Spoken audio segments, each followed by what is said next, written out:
I don't have one of these. We need to go get one. Ready, Finn? Ready. We got stuck in the Lego section. Can we go to the lure section, Finn? Nah, I just ran. Pick out the Lego. Found them. Finny found something too. It's a big space. My other space will be so happy. It's money. Maybe I can count it as a business expense.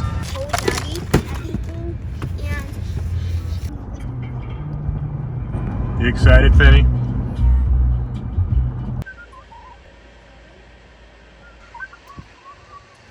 Okay, we're doing this correctly.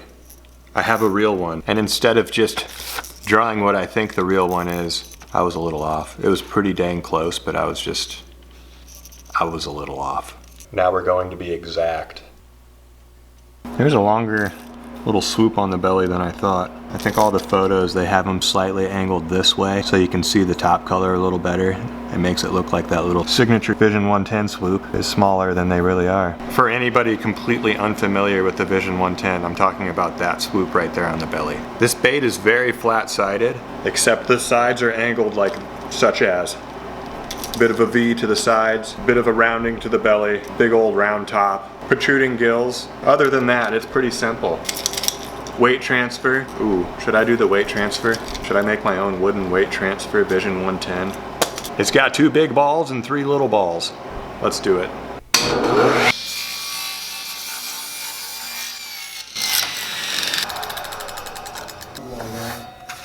Needing to make sure I keep enough thickness. Still have plenty. We need flatness.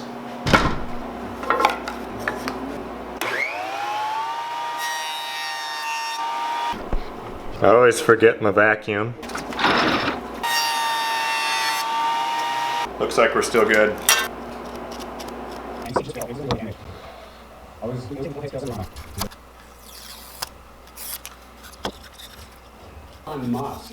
Double-sided tape.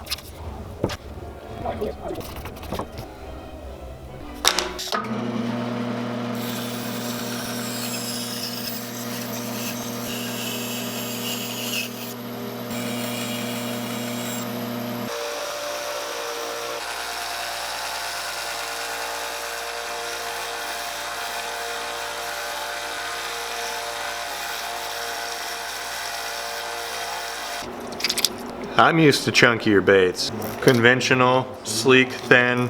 It's kind of tough. Chunky is easier. Made a few marks where things will be before we pull this apart. Double-sided tape. How does it come apart? Easily. But I do have a large layer of sticky shmoo to remove. Hopefully it's not like those stickers on store products that flake off. I'm just fingernailing this thing. Please just peel. Ah, it's flaky. Alright, I'll be doing this for a while. This has to come off. I can't be gluing these 2 pieces together with that in there.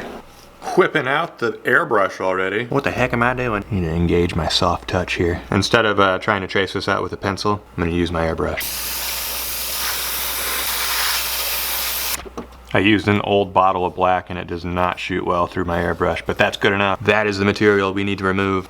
Other side. I am not purposely flashing a satanic symbol at you. It's just how I have to hold it. Tungsten ball bearings were ordered. They'll be here tomorrow. They are precisely 1/4 of an inch. And the width of this channel along its entire length is precisely 0.275 inches, give or take 100. Gonna have room to roll. If I start pushing it and removing too much material, it'll start getting too close to the outside of the bait and blow through. Really don't want that. This channel can even be rounded since there'll be balls in here. This is a good feeling. I like doing this. Making weight transfer channels. Feels like you're making something really special. You should try it sometime. I have some 1/4-inch steel balls. Let me show them to you. One sec. Not very big, I know, but when they're tungsten carbide, they're heavy. Twice as heavy as steel, in fact. But we're gonna whittle away at this. We're gonna keep adding those balls, sandwiching this stuff together and seeing if they roll nicely. As soon as they start rolling nicely, we're done. Which is, you know,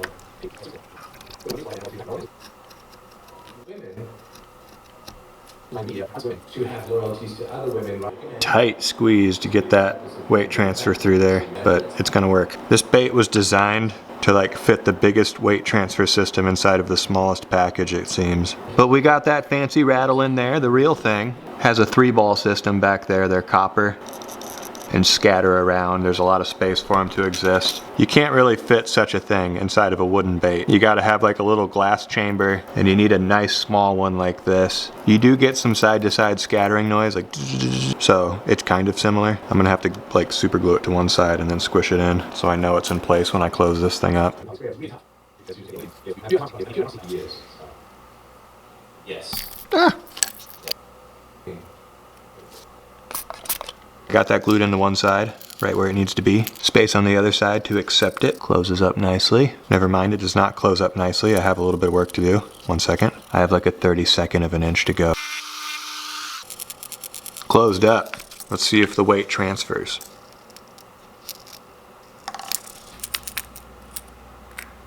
It just fell back. Takes very little for it to fall forward. And it's in there. There's a little bit of space for it to go back and forward. I don't care, that's fine.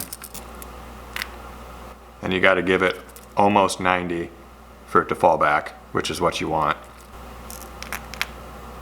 And you want it to just go past 45 for it to fall forward. Right there, it fell forward. It's good. It's very good. Nothing needs changed about it. I just need to not blow through into those chambers now as I build the rest of it. There's one more thing I need to do, I think. The hook hanger back here needs a special treatment, and then we can put a weight right here. In the real thing, we're looking like behind the gill so it's hard to see, but there is a lead weight in there. You see its shadow?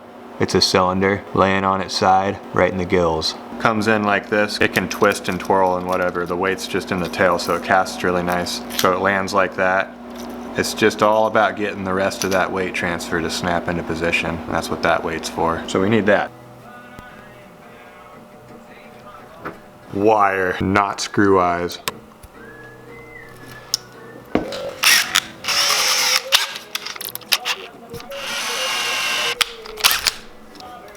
Good old twist wires. It's been a while. This is like a one-day tradition. Excuse me, one-day tradition. Disturbingly stubby. Well, it's gonna get like 5 wraps. I'm gonna angle it in there, and I'm not gonna break through into that weight transfer chamber. It'll be fine. I've caught bass with less. That's what this is, isn't it? You know, bass, maybe trout. We got a Do It mold out. It's been heating up over the lead pot here. It's called an ear ball mold. We're gonna get a little lead ball out of it, and instead of a cylinder like it is up here, there's gonna be a ball right there. Sometimes balls are better than cylinders. Kinda wanna do the other ones. The other ones have hardware in them. How'd it turn out? Like that. I got some material to remove, but you know, that's fine. Ooh, mold's hot. Don't rub your knuckle on it. That is the idea behind this mold though. You tie your line up there and then you can, ouch, that was hot. Then you can tie whatever else you want off the back there. A hook, a leader, stuff back here, you know. Pretty awesome concept if you ask me. A lot of applications. Oh. Whew. This is not a normal use for a utility knife. I don't condone this kind of behavior in the shop. I need this ball cut in half. It's too much weight. My poor Delphine. I'm hitting the tip right there.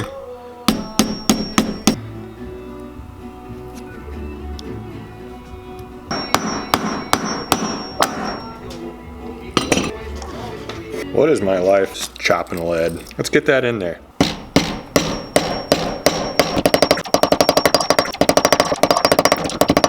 Okay, that'll be a much easier shape to get into the bait than half of a sphere. I'd rather have a little bar like this. And just like that, it has a cozy little spot to exist.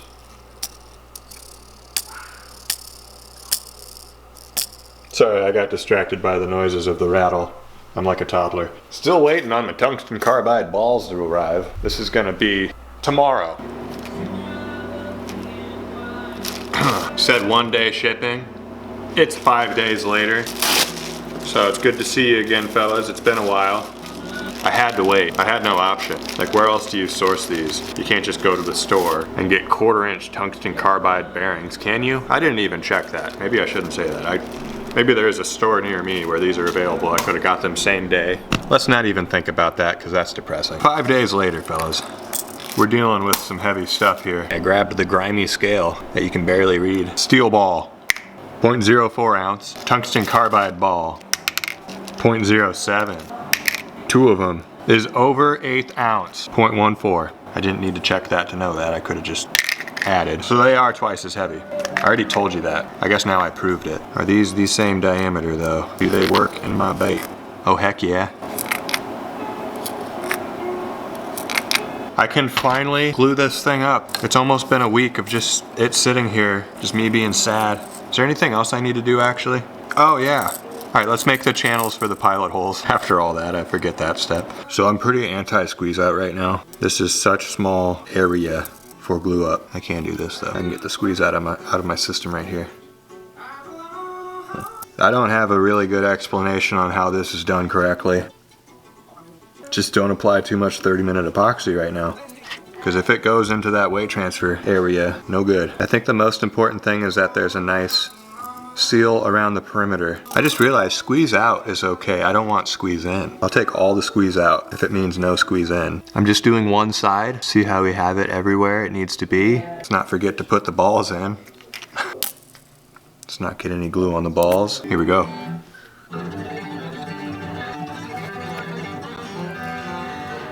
Kind of glad that I checked. So we have a tiny little leakage into the weight transfer. Wipe it off, press it again. It's even as heck. We're getting stuff even as heck right now. I think we did pretty good. So I'm gonna put this on my rotisserie. So as it sets up, the weight transfer is constantly moving and it's not just staying in one spot, able to get stuck somewhere. Yeah, I heard it. So I don't have to worry about that. See you tomorrow.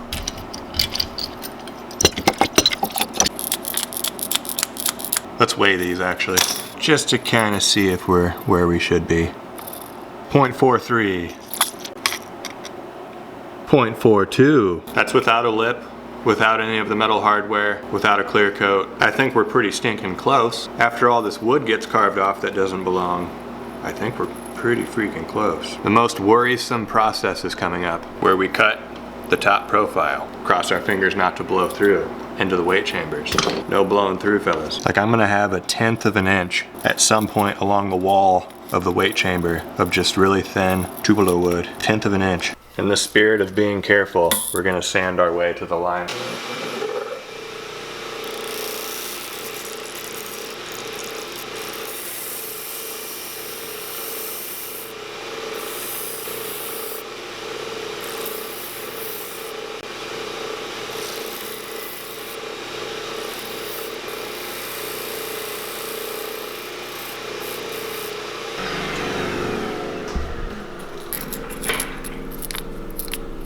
No hole on that side, no hole on that side, we're good. 0.4 ounce, took off a little bit of weight. That's the profile. So what's going to be even more nerve-wracking is getting this cutout shape onto this bait. You know, I gotta angle it this way. That's closer to the weight chamber. That's scary. I'm gonna take this approach with this thing of like getting these shapes penciled on and just eyeball it 1,000 times as I carve it to make it as close as possible. These are just like stay away from the marks lines, and we'll carefully come in close later. The carving is gonna go from that line, like right there, and it just comes down straight and stops at that line. After that's carved, give the bottom a slight rounding, and that's the shape.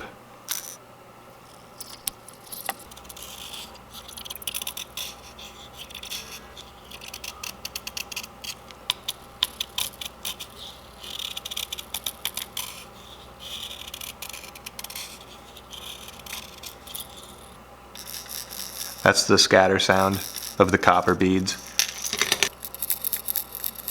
It's higher pitch with the glass. gonna be cool to see the differences in the actions. That's kind of the whole point of this, isn't it? Like, of course this thing can catch fish once it's done, but what the actual difference is from a wooden Vision 110 to a ABS plastic one. Will the action be faster, slower, better, stinkier? Who knows? You will, eventually. So I need all of that flat, and it's getting very close. I don't think I need to go much further. Sandpaper will take it down where it needs to be. Some Vision 110 signature swoop carving action.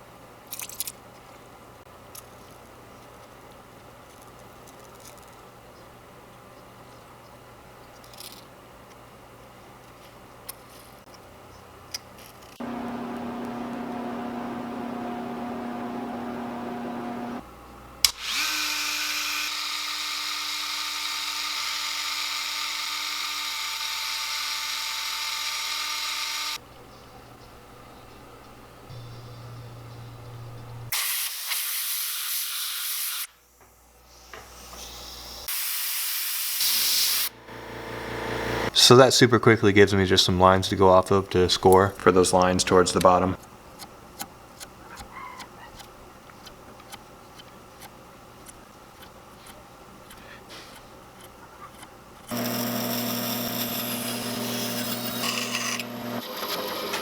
Alright, this is about to get weird. We got to put that taper right there into the Lexan polycarbonate lip. So we're going to sand one side of it and leave the other side flat.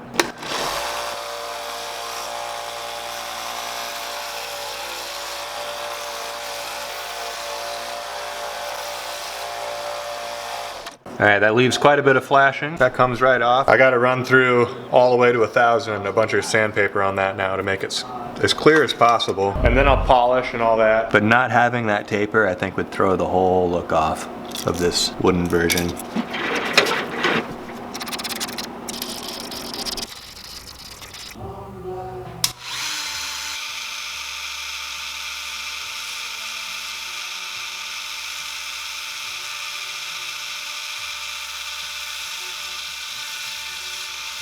Stuffed in there.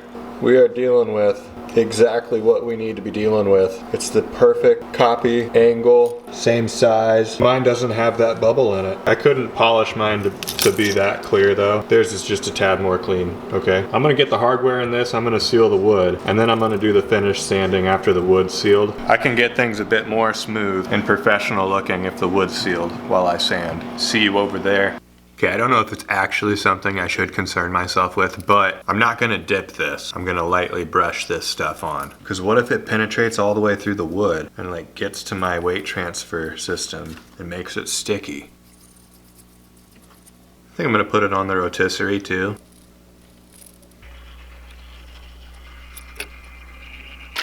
We're smooth, we're sanded, it's ready. I'm ready. Are you ready? Let's do this. Starting with white. Good those lines are showing up, thank goodness. Because they're just score lines, they're not like carved in lines.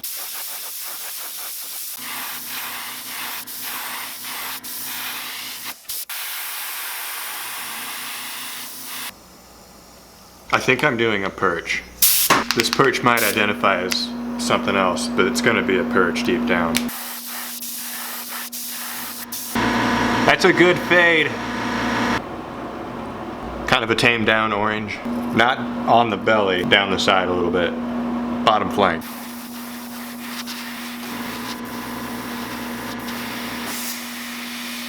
Right, I laid some tape over those score marks. We got greedy gold out. This mesh first, and then detail smoke black bars, in case anybody thinks I forgot to paint the bars.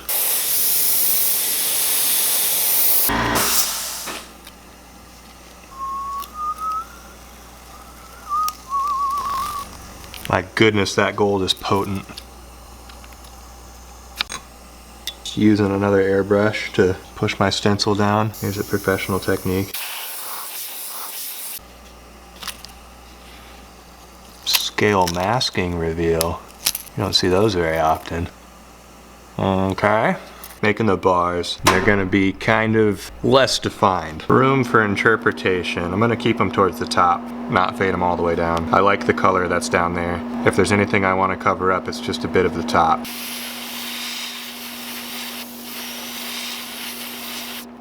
Made the majority of the scales that were visible go away. Give it a bit more. There we go. Does that look mega bassy? Vision 110? Right on. I'm gonna put blue up here now. Maybe a few more details after that, but the look's complete. 5mm precisely. I measured with calipers, red eyes on this thing. Those are the colors I went with in the head. More of that greedy gold on that top tip. Phantasmal blue, pink around the nose-ish, fleshy. Flesh. Let's just leave it at flesh. The Amazon Eye truly brings it all together, gives it the store-bought look. What I've done is make something that you can buy in stores. That's what I've realized. I put a lot of effort into making something you can buy in stores. Never done that before. I really like the swoop. I kept it white down there. You can see it from the side. Those are quite similar. Clear coat. Got a fresh bottle of UV resin. That's right, we're using UV clear coat on this. A little bit more durable, and I can get it a little bit more thin, just like the store-bought one. I'm not sure how this stuff sets when it's cold out. It's like 40 degrees right now. If I have to bring it back in and finish it with the UV lights, I will. Of course, why wouldn't I?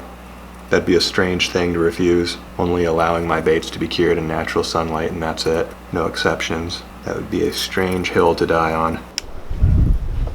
The only imperfection are a few bubbles right by the eye. Bob Saget. But everywhere else is perfect though.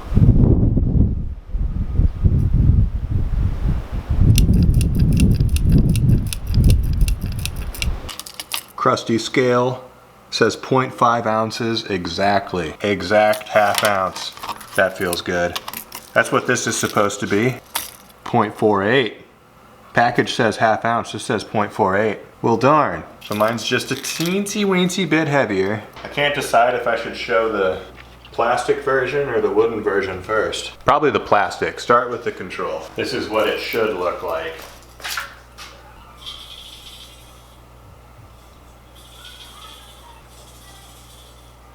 It's a super slow float. I mean, that's why these cost so much. Of course, the weight transfer. It flung over there so nice because of that weight transfer. But that, can you even see that? Yeah, you can. That, 5.5 seconds it took to float to the top from the bottom there. It's on the bottom.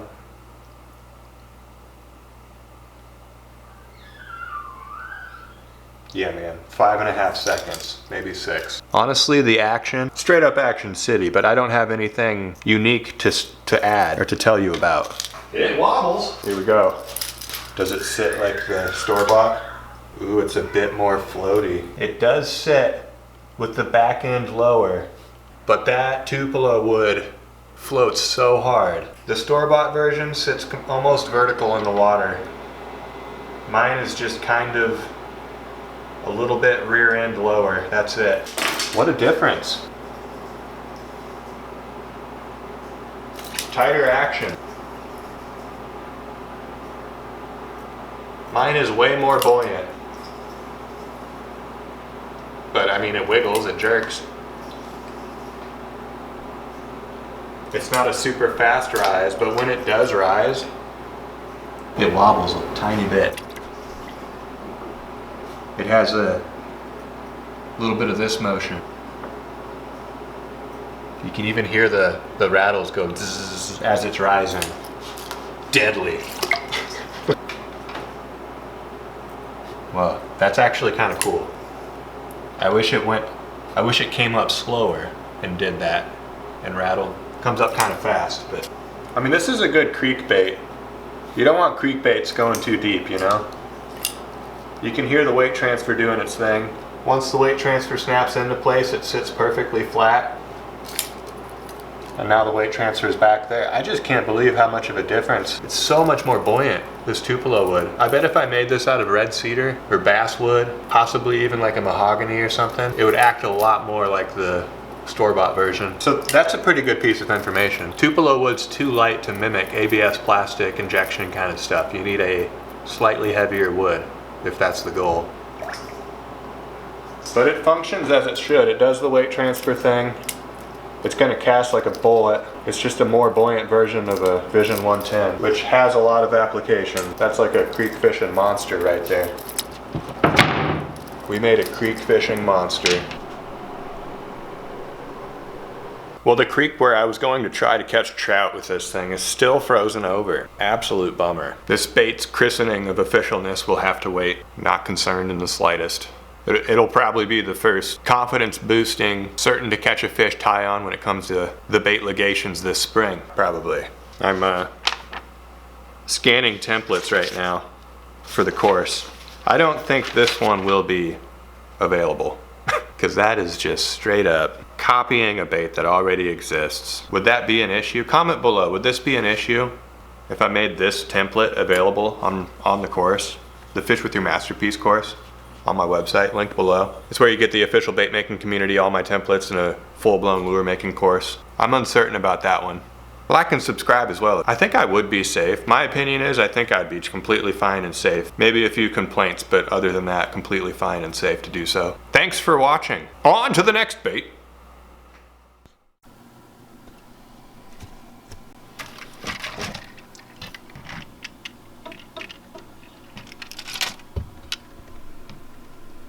Oops, sorry.